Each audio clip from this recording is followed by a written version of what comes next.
Hello, hello, hello. Welcome, welcome, welcome. I am your host, Carlotta Taylor. We're going to get right to the heart of the matter today. I'm so excited to have one of my newest, dearest friends, Shay Sparks. Oh my God, I can tell the energy here is going to be amazing, amazing, amazing. Before I get into Shay Sparks, I just want to talk to you just a little bit about the heart of the matter and what we do here and what are we going to be talking about. The heart and the matter is going to get to the heart of the matter of several issues that are very important across the world, across the globe, nation to nation, community to community, state to state, country to country. We're talking about child abuse, any form of abuse. We're talking about domestic violence. We're talking about any addictions, suicide attempts, or just suicidal thoughts. We're talking about bullying, anything that happened to you when you were growing up in life that you had to struggle to overcome. And we always want to interview overcomers on this show and help people who are telling their story to help cause change in people's lives.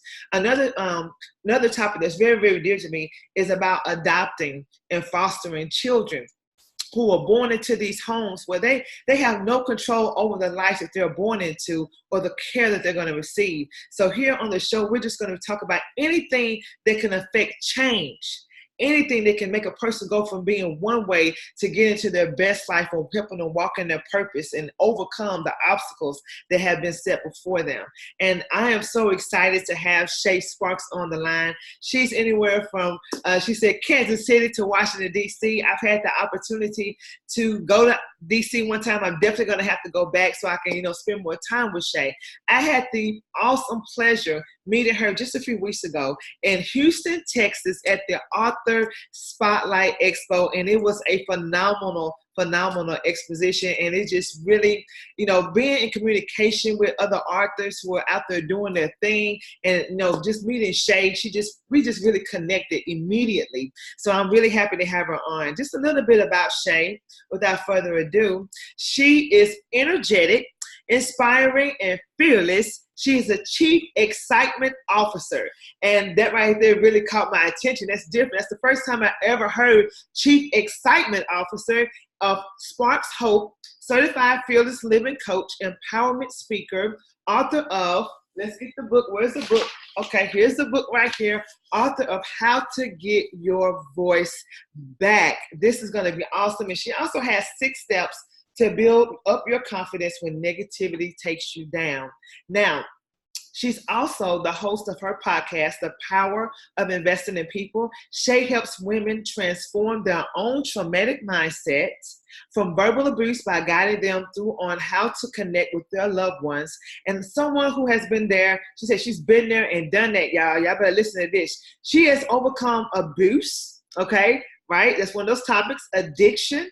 Oh, I can't wait to unpack that. And this is one of my favorites right here. This is one of my favorites. She said she was a bully. So she was being a bully, and she was being bullied. So not too often. Now, you always hear the stories about the people who are bullied. You always hear the stories about, God forbid, the people who take their lives or it causes hurt and affliction on them because they have been bullied.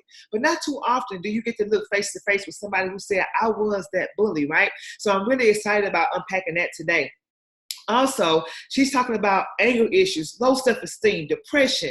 That's all the stuff we talk about here on Heart and Matter. I just can't wait. She is passionate about empowering others and to overcome their obstacles, coaching programs, books, keynotes. There's just so much that we could say about Shay Sparks. So without further ado, Shay, anything that I left off before I get into my questions, please just go ahead, just introduce yourself to the Heart and Matter podcast and the people that's watching. Wow.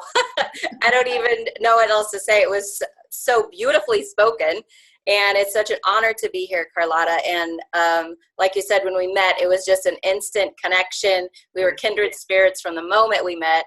And, the Holy Spirit in us recognized each other before we even met. So that's the thing I love about connecting with other people. So I'm so excited for your show, excited for where you're going, and I'm honored to be here. So thank you.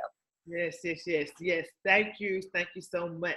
So we're going to just start this thing right on off. My first question to you, Shay, is tell me about your experience with a traumatic mindset.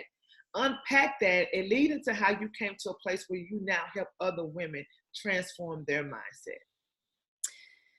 Great question. So I was a victim of childhood abuse, but also verbal, physical abuse in a long-term relationship that I was in. And I could have been like, I was a victim, right? And sometimes we get stuck in a victim mentality, a victim mindset of something is always happening to me. It's always someone else's fault. And I don't take responsibility for anything. Right. And I grew up in a house where I had two older brothers. And the great thing about them and the not so great thing about them is that we were literally getting punching fights. So I learned how to fight back. So on one hand, it was a good thing because I learned how to fight for myself. On the other hand, not so much, because I learned that, you know, it's okay to hit a girl, right?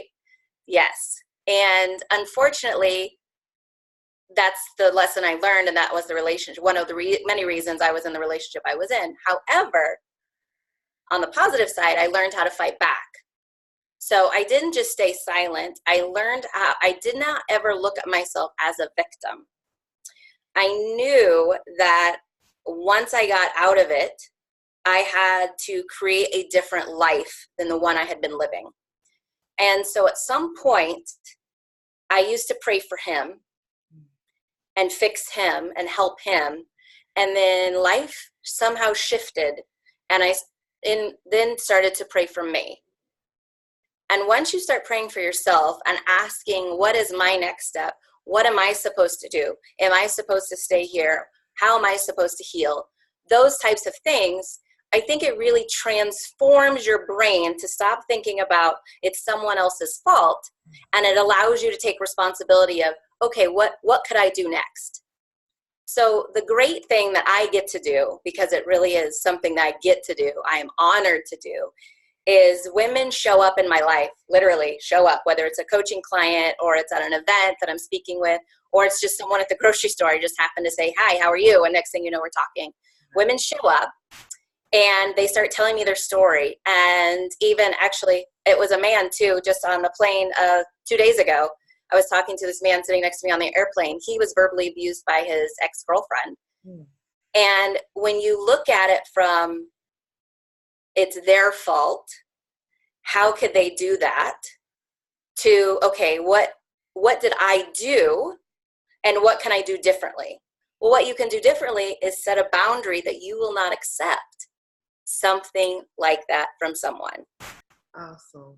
And that was, yes, and that was such a huge breakthrough for myself, was understanding that, wait, I have a choice when I never thought I had a choice. For the first 30-something years of my life, I thought I was just waiting to die.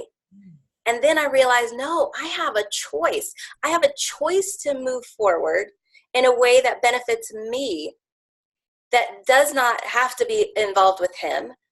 And it does not have to be, I don't have to repeat the past. A lot of abusive women or abused women get into another relationship with another abusive person, right?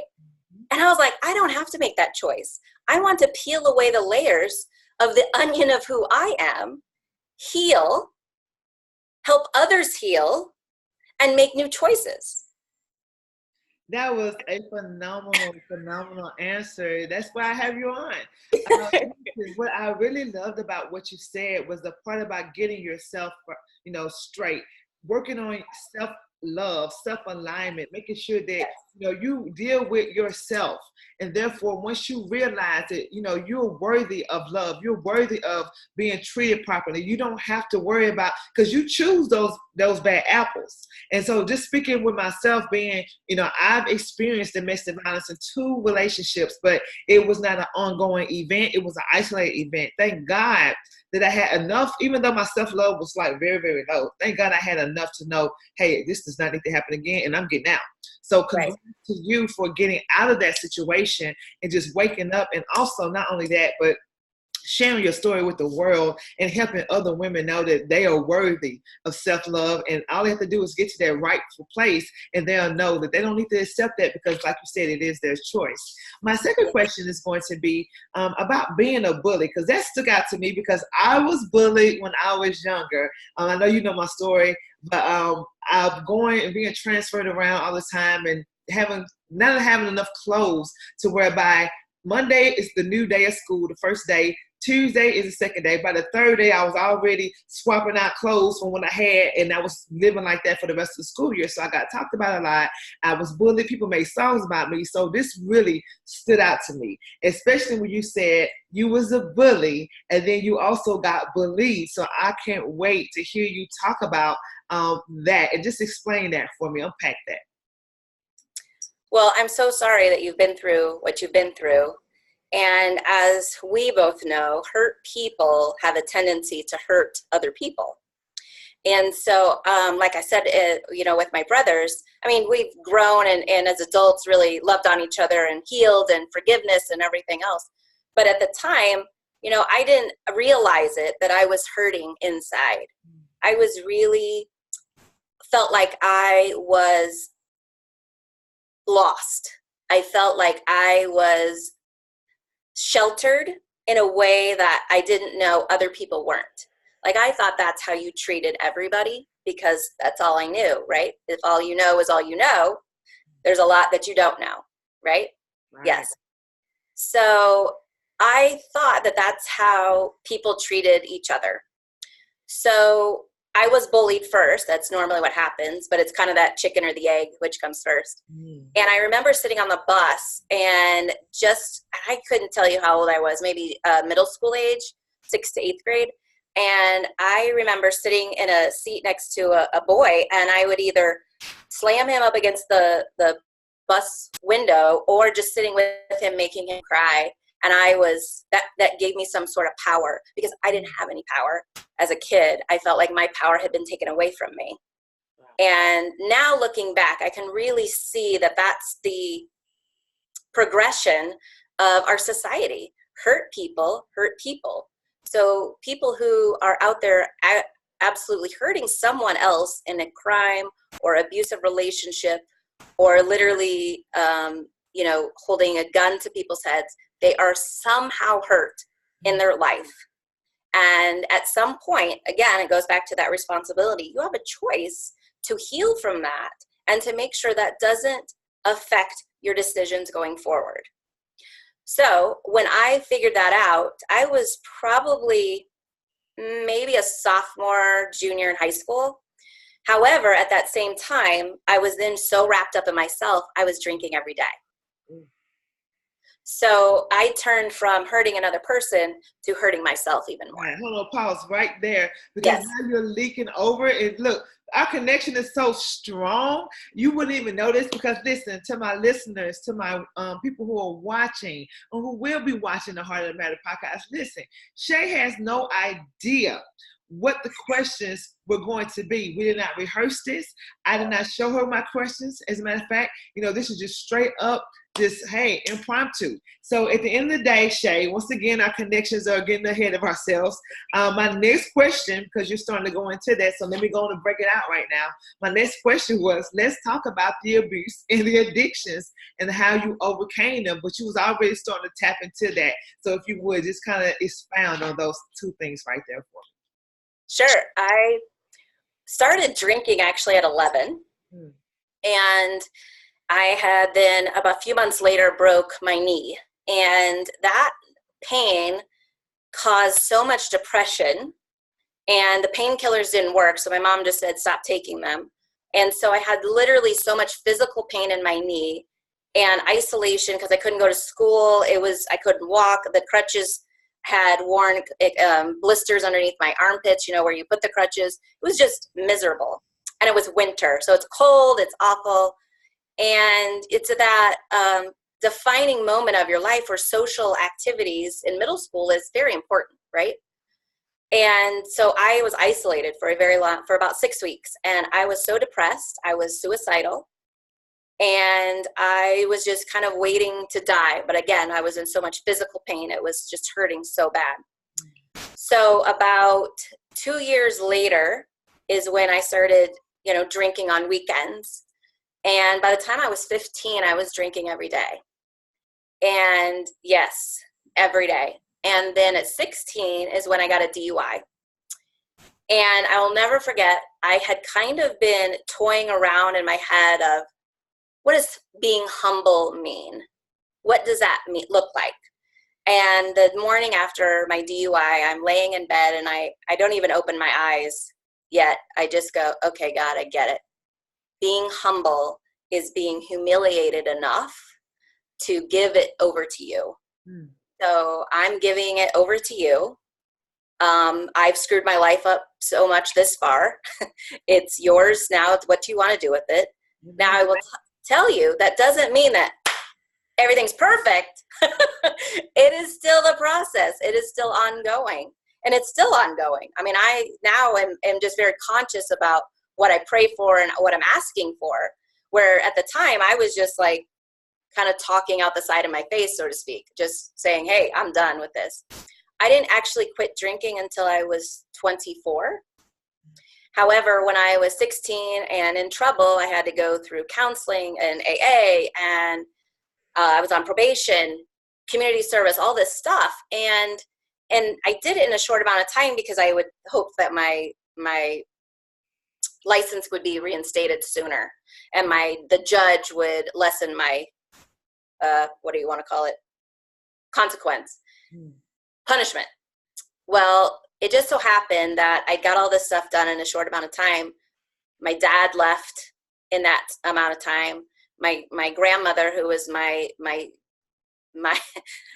partner in crime, the person that I leaned on the most, my sole partner, who I could just lean on, she kind of had a dementia episode, and she was put in the hospital, and then she moved away. And so my whole world, and I became a senior in high school, so my whole world just kind of went, whoop, and I had to really kind of step up. I had to take care of my mom. My mom was dealing with her mom and her husband leaving, and my mom was falling apart, and I'd never seen my mom cry before. And I was a senior, and so now I had all this other responsibility of, okay, now I have to get a job. I have to take care of what I have to take care of. And it was just an interesting shift where it was no longer just about me. It was no longer about feeling sorry for myself and the stuff that I had been doing to myself, harming myself by drinking. It was really about serving another person, my mom, my grandma, my dad, even though he was somewhere else, I have no idea where at the time, and just trying to be as, quote unquote, as good as a kid that I could have been, because I would know I was not before. Wow. That was an amazing response. And I see it trickle down to a lot of things. But the great thing is that you overcame it. And that Yes. you share your story to help other people overcome it as well. So I really love that. Now, what I want to do right now is I want to talk more about your book. I'm just going to go ahead and read the back of your book because I feel like it has a lot of great information. Then you just kind of spin off from there. Let's talk about your book and what inspired you to write it. But I'm going to read this first. So Shay Sparks uncovered her passion for making a difference in other people's lives while being a cosmetologist and engaging in deep, meaningful conversations with those around her. She has been known to facilitate a breakthrough for her clients by peeling away the layers of their mindset and negative inner dialogue, all the while she continuously showing them compassion and empathy. She is a positive, cheerleader-like force that propels others forward in achieving their vision for their life through being an author, coaching services, and keynote. So if you would, Shay, let's talk about your book. What inspired you to write it and actually complete it? Because a lot of people, I used to be one of them, out here talking about, I'm gonna write a book, and they do this for years, and they almost did it, and they didn't quite do it, but you actually completed it, and you kept going. But what inspired you, and how did you get from being inspired to having the book actually published? Oh, that's a long story. So I'll give you kind of the quickish version. The inspiration came when I really started to share my experience. And that's one of the things I love about being a cosmetologist, is really getting all these people in my chair that I can share. They're like, what's going on with you? What's going on with you? And we share. And then when I tell them what's going on with me, they're like, what? How did you learn that? What did you do? You really need to write a book. You really need to be a coach. You should be a speaker. And so after so many people told me that, it just kind of fell into place, so to speak. And so one day I had been writing my second book or another book or whatever. And all of a sudden I just felt God said in my spirit, this is not your first book. Mm. And I said, okay, let me put that down, move on. And probably a year and a half later, again, it felt in my spirit that today was the day. I had to go write today. And I took my laptop to a coffee shop and out it poured. I had no idea that I was going to write a book. I just knew I was going to work on something that I needed to write. And I was working on my website. So I thought it was that. And out poured this book. And I was like, okay, I just wrote a book. And after probably about another 6 weeks, I was on Facebook and saw our mutual friend, Darren, in a webinar, and he was interviewing his podcast. I think it was what it was. He was interviewing another author, and I really liked what both of them had to say. And I friended both of them, and he sent me a message and said, hey, would you be willing to be on my Power of Story podcast? And I'm like, sure. I had no idea, what he did. Right. And he is, as you know, he still helps self-publish your book in 30 days. And it was like, as soon as I talked to him so I went to his website 10 minutes before our call. And when I saw that that's what he did, I was like blown away. And I was pretty much interviewing him in our phone call instead of him interviewing me. And I was like, where do I sign? Like, you're who I'm looking for. And mind you, I had interviewed other coaches. I had interviewed other companies that help you self-publish. And it's not a right fit. I don't know how to explain that other than it's instincts. It's the Holy Spirit that speaks to you. It just didn't feel right. There's a lot of things that, as you know, when you interview people, sometimes there's a huge disconnect.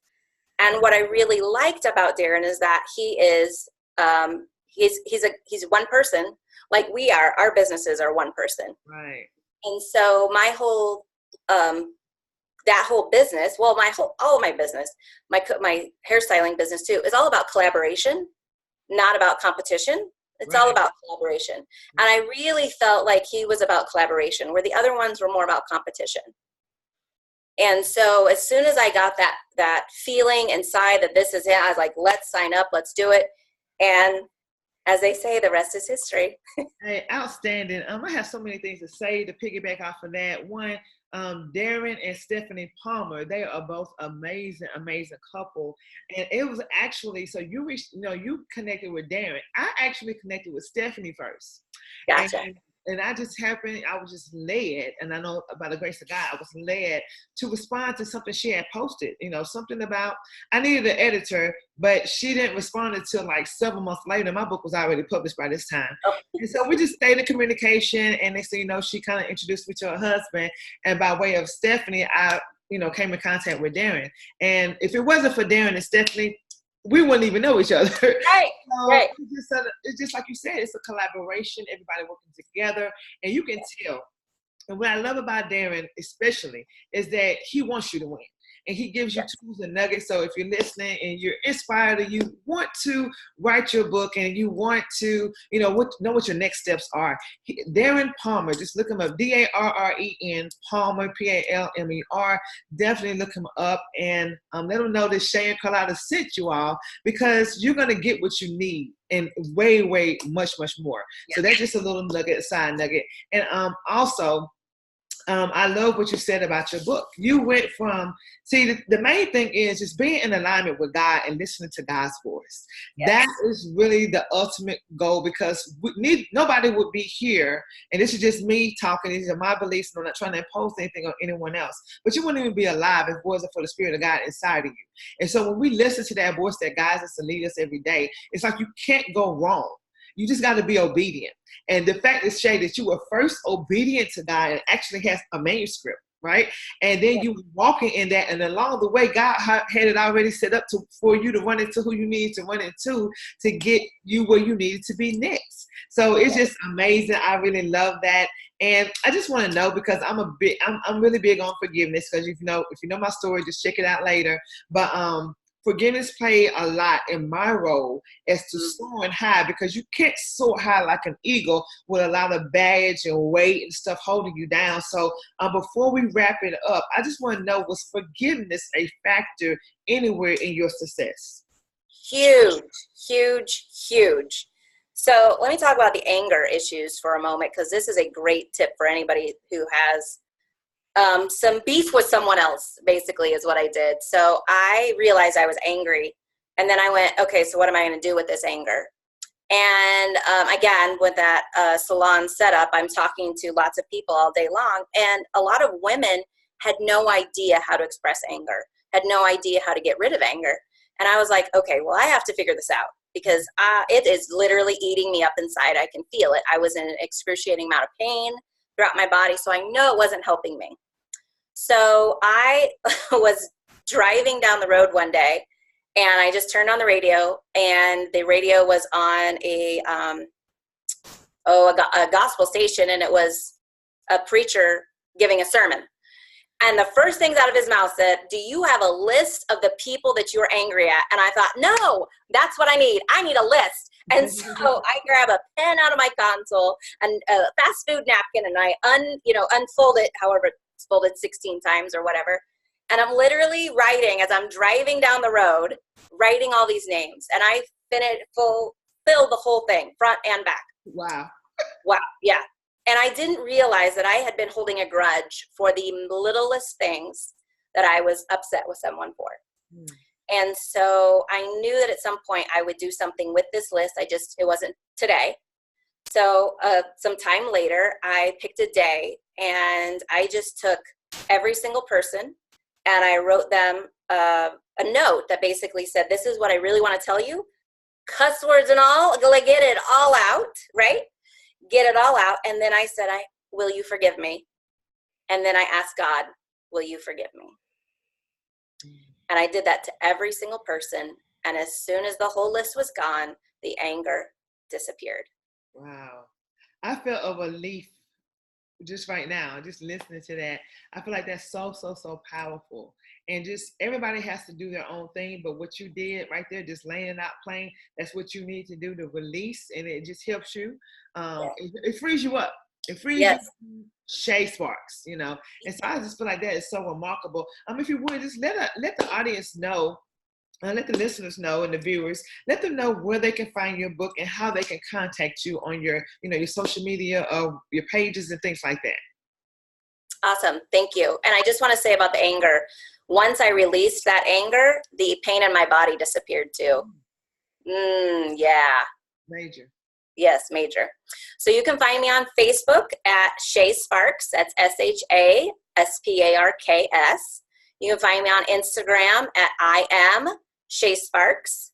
You can also find my podcast on Instagram, The Power of Investing in People, on Instagram. And then let's see what else. I'm trying to think. Oh, my website.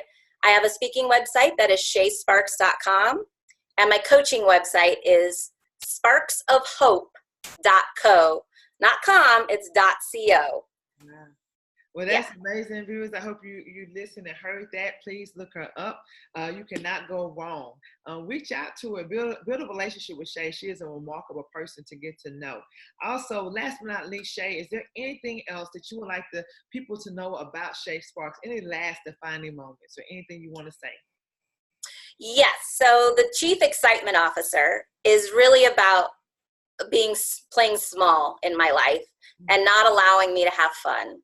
And so once I shed all of that old stuff and put it behind me is when I decided I could unleash all the excitement that's bubbling inside me and be happy and be fulfilled with where my life is going. So that's why I am the Chief Excitement Officer of Sparks of Hope. Well, I absolutely love it. Thank you so much, Shay, for being on the show. It's just been a pleasure. I mean, I love the way you answer the questions, where you're just so transparent and just so helpful, because your story is going to impact and help several people. Thank you for tuning in to the Hearts of the Matter. Mondays at 3 o'clock is when it's released. So I look forward to seeing you next Monday for our next guest. We're going to have something very, very special lined up. So thank you for tuning in, and have a fabulous, fabulous day.